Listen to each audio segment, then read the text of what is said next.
Hi guys! Welcome back to Star Wars Sunday and to Star Wars The Old Republic Codex and Lore. Today we're gonna take a closer look at Nar Shaddaa. Let's get ready for landing.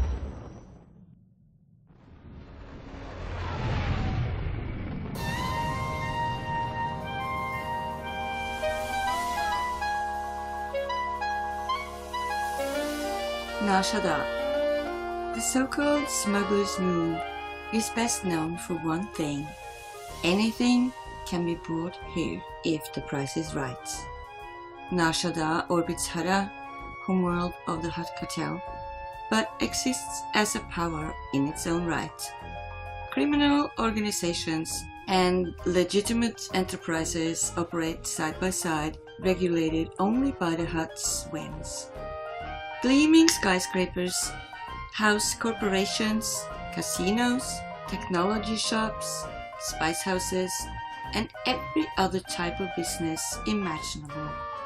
Although no other world offers Nar Shaddaa''s unique services, the city has a notorious murder and disappearance rate. Gangsters, pirates, slavers, and worse crowd the streets, and Republic and Imperial representatives compete for influence with the local powers. Strangers should be extremely cautious. Watch your step or you'll fall for hours. And if you know that reference, you're free to tell me in a comment, okay? Hutt Cartel. Officially, the Hutt Cartel is a business alliance between several different Hutt clans working together towards the common goals of wealth and prosperity. Between its members, the Hutt Cartel controls vast resources, countless credits, and many independent worlds, not least among them Hutt, their adopted homeworld, and Nar Shaddaa, the crown jewel of the underworld. Although the Hutts have no formal government, the Hutt Cartel acts as a loose governing body on these worlds and others. Unofficially, the Hutt Cartel is a ruthless crime syndicate whose goals are not always so united. Turf wars and clan infighting have often left the cartel in splintered uproar. Personal grudges and cutthroat competition can result in two rival clans warring in the streets one day and feasting together the next. While, historically, the Hutt Cartel has remained neutral in galactic affairs, both the Republic and the Empire have made recent attempts to secure the Hutt's loyalty. It remains to be seen what the outcome of these attempts will be and what effect the Hutt Cartel will have on the galaxy at large. So, I just want to mention that I'm sort of surprised and confused by the producers of this game and their decision to make the world Hutt. Name only that, because if you've played other Star Wars games, you know that Hutt, the mother planet of Nar Shaddaa, is actually called Nal Hutta, meaning glorious jewel. So it's interesting that they then call Nar Shaddaa the crown jewel when Hutt is known as the glorious jewel. Corellian Sector. Although individuals from many planets and species live in the Corellian Sector, it's humans of Corellian descent who made the area what it is today, a pro-Republic criminal's paradise. There is no cargo that can't be offloaded here, and no job so dirty that someone won't take it. The families of migrant workers live alongside grizzled Republic veterans who settled on Nar Shaddaa to retire in style, happily turning a blind eye to the darker activities around them. Over the past decade, The gangs and pirates of the Corellian Sector have become overshadowed by the presence of the Exchange. Once a group mentioned primarily in HoloNet information crime reports, the Exchange crime syndicate has found an army of able recruits on Nar Shaddaa willing to back its slicers and spice refiners with muscle, much to the dismay of the Hutt Cartel. Duros Sector. The glitz and glamour of Nar Shaddaa hides an uglier side. One of the poorest sectors on Nar Shaddaa, the Duros Sector hosts men and women who've been exploited and left behind, refugees of war, and casualties of the immense wealth hoarded by Nar Shaddaa's Hutt masters. The peoples of the Duros Sector, the majority Duros, but with a mixed minority of Evokai and other alien species, have watched Nar Shaddaa's wealth grow and seen none of it for themselves. Some have lived in the sector for generations, while others are recent immigrants desperate for any work they can find. The residents' unrest has been stirred by charismatic leaders in the past, from Jedi Masters to would-be warlords. The Promenade is Nar Shaddaa at its most lavish and inviting.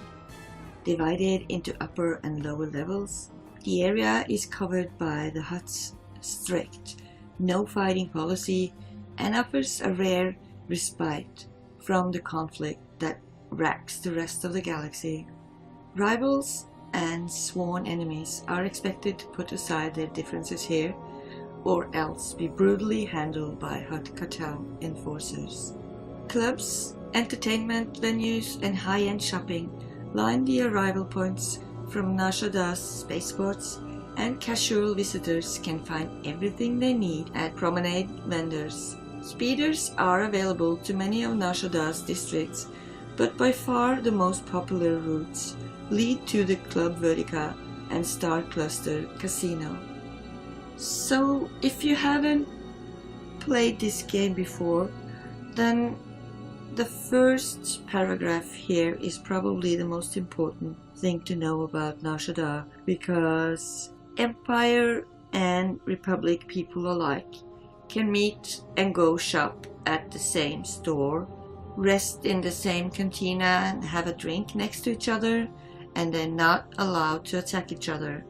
And the funny thing about that is that we're sort of listening to the Hutts in this case, and that's pretty rare. The Star Cluster Casino certainly wasn't the first casino to be built on Nar Shaddaa, but every casino since has tried to match its sleek design, pulsing lights, and various entertainment options. The Star Cluster was the first to debut live dancers, the first to feature sabak, and the first to hire scantily clad girls as waitresses. Owned by a conglomerate of Nar Shaddaa industrialists, including SWTOR Corporation executive Jem Lexende, the Star Cluster Casino is an attraction for tourists and weary working stiffs alike. Some have derided it as just another way in which the rich steal from the poor on Nar Shaddaa, but that hasn't stopped business from booming. The Exchange. One of the galaxy's most prominent crime syndicates, the Exchange is the sleek, tech-savvy competitor to the Hutt Cartel. Where the Hutt Cartel has a clear, centralized authority in Hutt space, the Exchange is a distributed network of gangs coordinated via the HoloNet. Where the Hutt Cartel favors galactic neutrality, the Exchange sees the Empire as an untapped resource ready to bleed credits, and the Republic as a living shield protecting its gangsters from Imperial retaliation. 3 centuries ago, the Exchange was arguably the most influential criminal organization in the Republic. However, an internal power struggle to claim the territory of the infamous Davik Kang after his death, left the exchange in disarray, allowing the Hutt Cartel to seize control over many of its operations. It took many decades before the new breed of exchange criminals arose, and the current syndicate is a different animal than the old. Active in slicing, extortion, spice dealing, and weapons running, the exchange is rapidly reclaiming lost territory, taking advantage of riots, gang wars, and other acts of blatant violence to gain ground, even on Hutt worlds like Nar Shaddaa. But the Empire is swiftly becoming a greater adversary than the Hutts.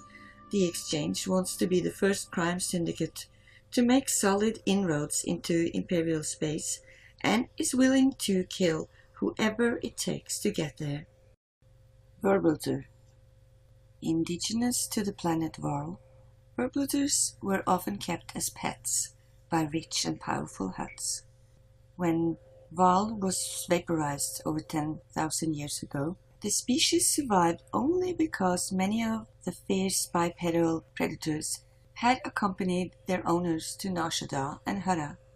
The beasts proved resilient to the pollutants and toxins commonly found in the new environments, and their number grew rapidly. Packs of Vrblthers are known to roam the lower levels of Nar Shaddaa in constant search of their next meal. So, the most interesting thing about these critters would be the name. It's impossible to know how to pronounce, and I'm probably butchering the name. But hey, I'm pretty impressed that I was able to get some sounds out of my mouth at all. Clear, Darth Barras failed to inform you exactly who you'd be crossing. This demonstration should make up for that deficiency.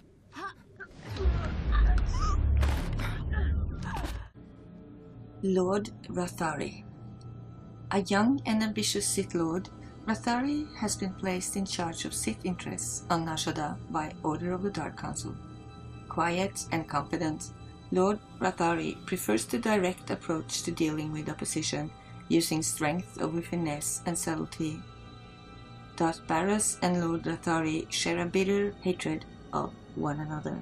Barras considers the young Sith a disrespectful upstart, while Rathari openly criticizes Barras's methods and sees him as an overrated meddler. Fed up with Rathari's interference, Barras has at last called for the Lord's death. And I'm not sure I agree with this description of this Rathari, because it says he uses the direct approach. I found him to be quite the opposite of what it says here. He is not direct, he's actually cunningly setting a trap for us, and then he doesn't even want to fight us himself at first. Only when he's forced into battle because his minions are killed. So this description doesn't sound like the Rathari we met at all. Oh, and he asked us to show him mercy, which I found very interesting because of his lecturing us, telling us how Sith were supposed to behave, and then he asked for mercy. So I guess he wasn't such a Sith after all, huh? It will be good to get back to the ship and leave this planet. I think you have an eye for our little Twi'lek back at the ship.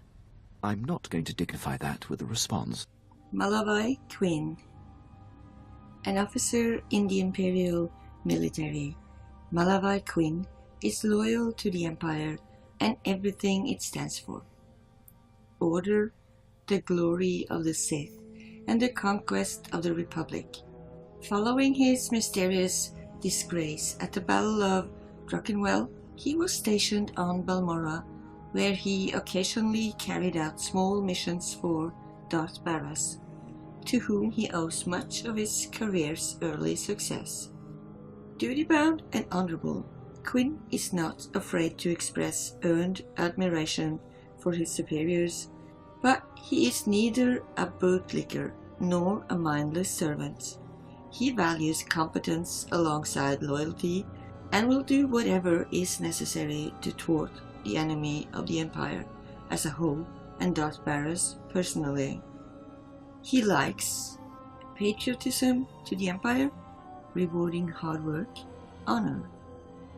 And he dislikes selfishness, betrayal, irrational behavior. His primary weapon is a blaster pistol.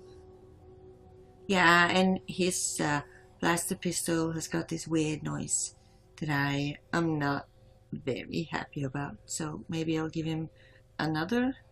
So, even though I sort of called him a properly beaten slave, he probably isn't.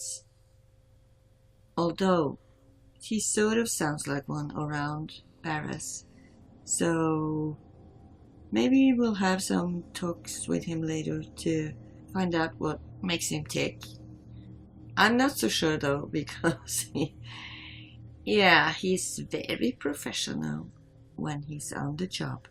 And he's sort of on the job 24/7 when he's with us, so who knows. Alright, that's it for today. I hope you enjoyed learning something new as much as I did. And as always, take care of yourself. And thanks for watching.